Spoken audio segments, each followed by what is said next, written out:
Alright, what's up? I don't know if this is just a me thing, but I've noticed all of the Docker tutorials seem to be really long and seem to almost get me nowhere. So I'm going to try and make a decent one. So we'll go over basic commands, what everything is, or a basic overview of what everything is and how everything works. And then we'll go over how to build images. Now, this isn't going to be a complete guide for everything about it or anything close to that, but I'm hoping this should take you from just hearing about it to being able to understand the documentation. That's my goal with this. So to start, you're going to need to have Docker. I'm on Arch, so this is what I'd use to get it, but I'm not going to do that because I've already installed it. The name might be a little bit different for your distribution, but I don't know. You'll just have to figure that out. And then after you get it, you might want to add yourself to the Docker group, so you don't have to do sudo every time you do the Docker command. So you can see my account is in the Docker group, so I won't be using sudo. I don't know if the group names will be the same on your distribution. And then after that, we're going to need to be running the Docker daemon. So for me on Arch, the daemon is just Docker. I don't know if some distributions, I think it might be Docker D. You'll have to figure that out, but you'll just start it and then we're good to go. Let's just start with pulling up, we'll just start with kind of basic commands. So if you do Docker yes, this will list running containers, right? If you do -a, that will list everything. And then similarly, you can do Docker container ls, that will list running containers, and Docker container ls-a will list all containers, and then Docker images will list all of your images. So to remove those, you'll just do Docker image rm and then the container ID. I think, oh, I misspelled image, that's why. Then the number should autocomplete once you get far enough in. Do Docker images, you can see that remove the image. Let's just pull up that again.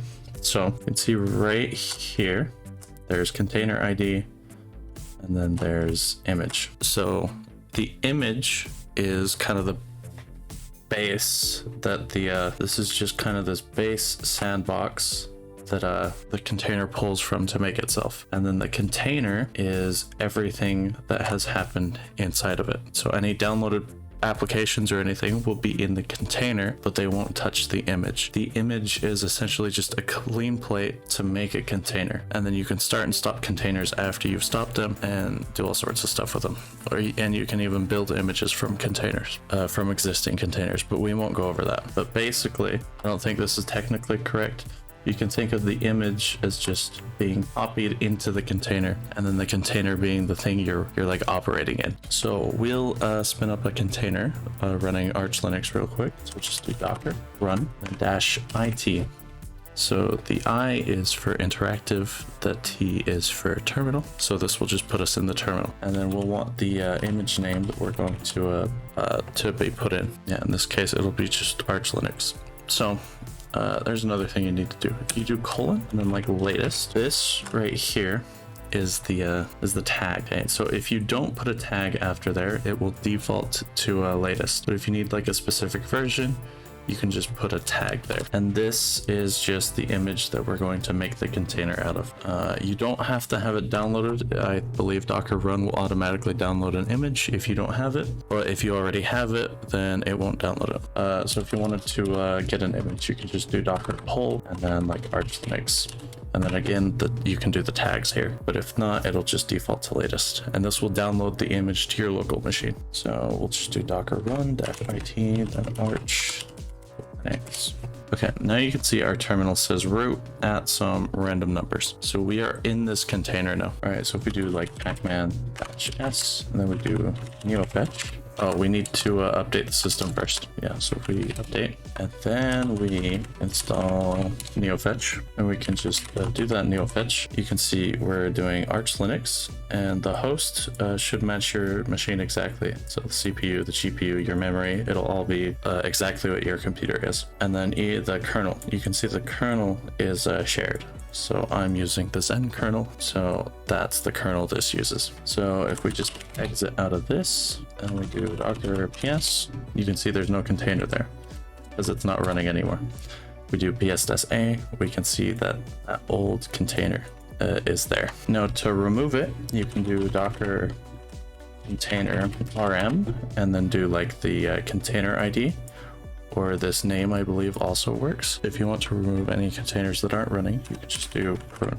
That will clear any of the containers not running. So if we do if we spin up another container, I'll do Ubuntu this time. So we'll do apt update, and then we'll do apt install neofetch. Okay, now if we do a neofetch, you can see we're using Ubuntu now, but the kernel and the hardware all stays the same. You can probably guess by now, but because this kernel stays the same, we can't run Windows on a Linux host, for example, because it needs to share the kernel.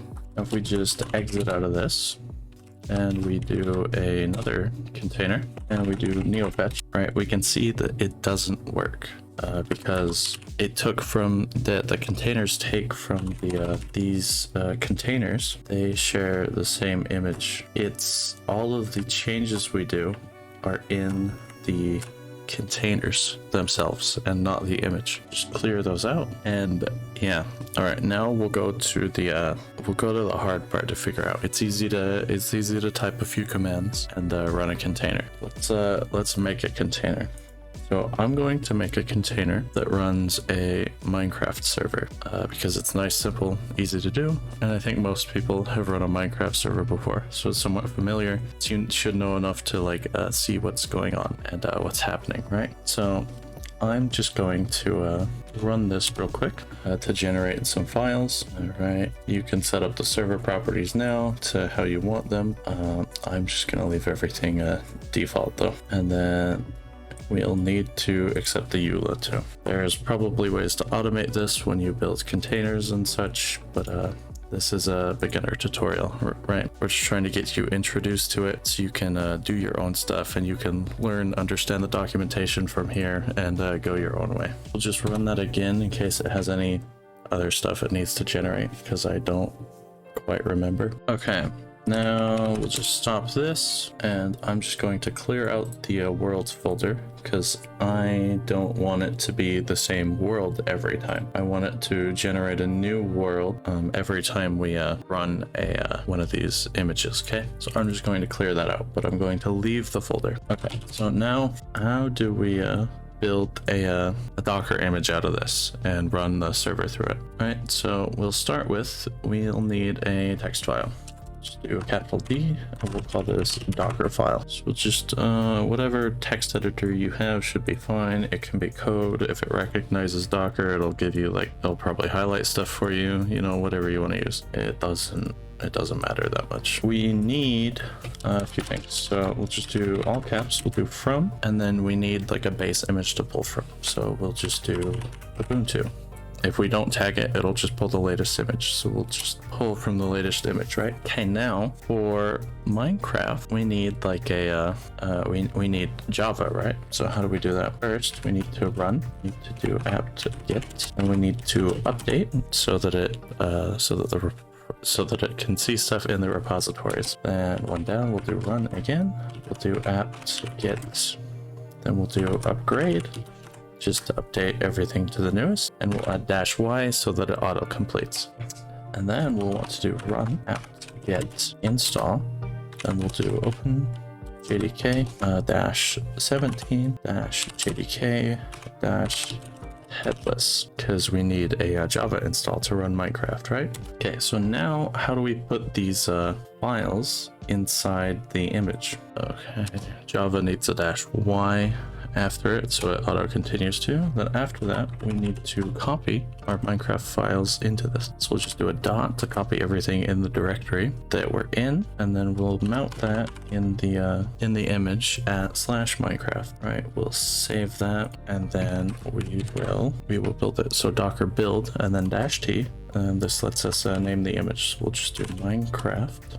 Then I'll tag it 1.18 because that's the Minecraft server version that I'm using. Then we'll put a dot after, because I'm in the directory that the Dockerfile I want to use is in, and we need to point it to which Dockerfile to build from. So you can see that step 1, it grabbed Ubuntu, and step 2, it updated, step 3, it upgraded, step 4, it installed Java, then step 5, it copied the Minecraft image. So now what we'll want to do, we'll do docker run, and then we'll do -it because we want to be in the terminal so we can explore a bit and understand how this works a bit better. We'll get to automating the startup of the Minecraft server in a little bit. This is just so you can go through it and learn how this all works, right? And we'll want to port forward, so we'll just do -p, then we'll do 25565 and do 5565. So I believe this first one is what the port of the host it's going to use, and this second one is the port on the container. We're just going to do the default Minecraft for both of them, 25565. And then we want the image to use is Minecraft 1.18, right? And we'll hit enter. So if we ls, you can see /Minecraft, so we'll cd into there. Ls again. You can see everything in here, the Docker file, and then all of the stuff. All right, so if we do Java -xmx, we'll give it 4 gigs of RAM, about-ish, right? -jar, we'll do server.jar, and then we'll do no GUI, and we'll just hit enter. And you can see it's starting the Minecraft server. Right, so we'll just load up Minecraft here. We'll do direct connect, and we'll do local host, and we'll join server. And you can see it's working, right? We're in that server that's being hosted by that container. But if you haven't already noticed, there's a few problems. Number one, Dockerfile was in the image, and we don't really need that there for any reason, right? So how do we get that to not copy? And then number two, this world is forever stuck in this container. If we ever prune the containers, we lose this world, and we want to keep it, right? What if we build some amazing thing? We don't want to lose that forever. And then three, we don't want to go in the terminal and tell the server to start every time. What's the point of the container if we're doing even more work than usual to get it running? It's even more commands, right? So yeah, let's go. Let me go show you how to fix all those now. We'll just stop this like normal. All right, and then we'll exit the container. We'll do clear. Just clean up my terminal. We'll do docker yes -a. So we can see that closed container now. So we'll just just clean that up real quick. We don't want it anymore. So how do first problem I mentioned. How do we get rid of Dockerfile? We don't want that in there. So we want a dockerignore. One word, all lowercase, and we'll hit OK. Then in here, you'll just want to add Dockerfile the same way it's spelled in your like file browser. And then on line 2, we want to add dockerignore because we don't want our dockerignore file in there too. So we'll just save that. And now any file that's named in the dockerignore won't show up in the final image. And then 2, how do we get the world to stay permanent?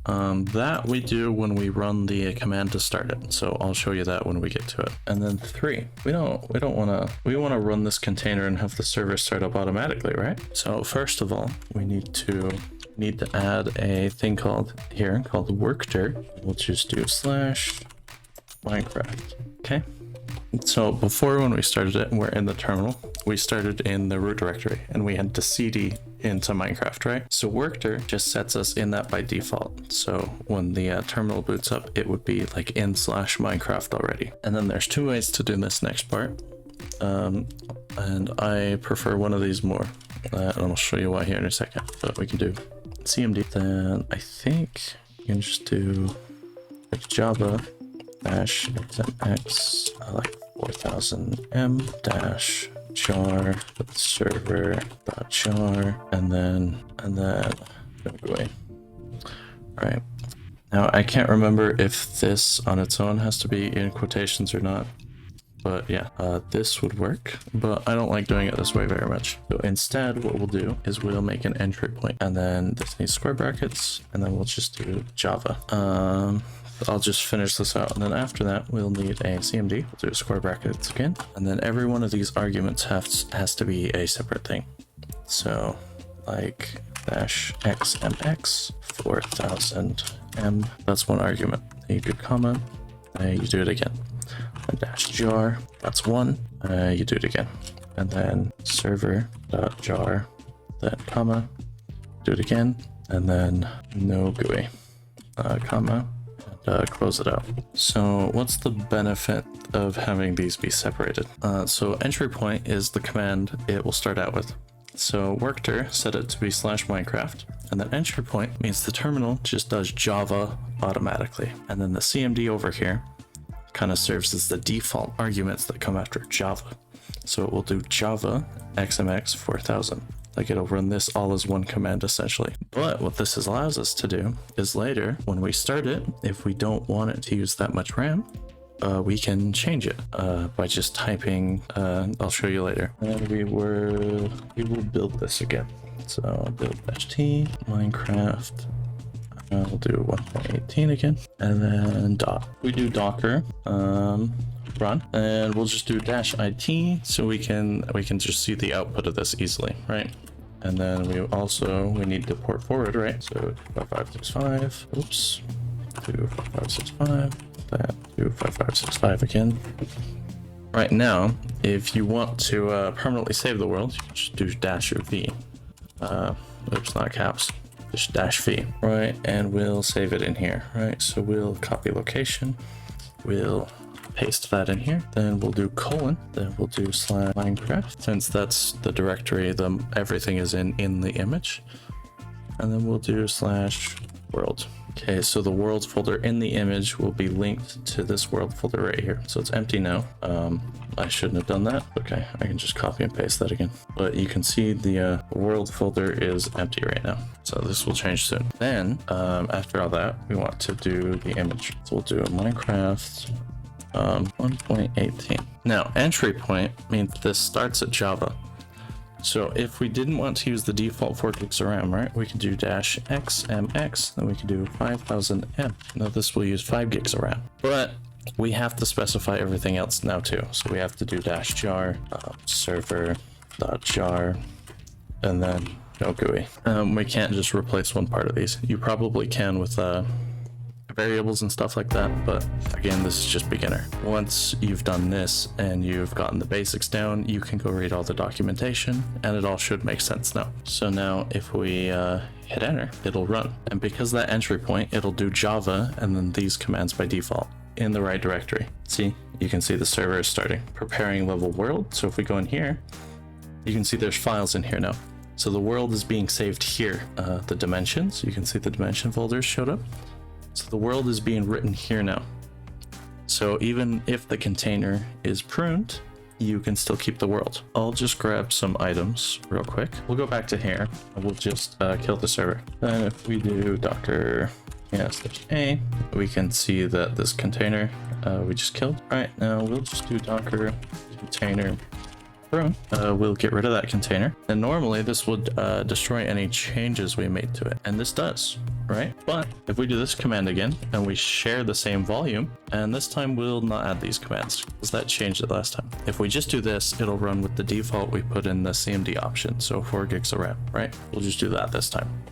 If you don't want to see the terminal output of this, you can just do -b. But because it has a volume mounted to save the world in, when we go back to the game and we are able to connect again. Yep, you can see, even though this is a different container, it's the same world, right? So that's it for as far as my basic container, my basic tutorial went. This took me a long time to figure out, so I would appreciate it if you liked this and if it was helpful. Subscribe if you want more tutorials like this. I want to keep doing this, and then share it around to anyone you know that's wanting to get started with Docker. Thanks for watching, and I will see you all later.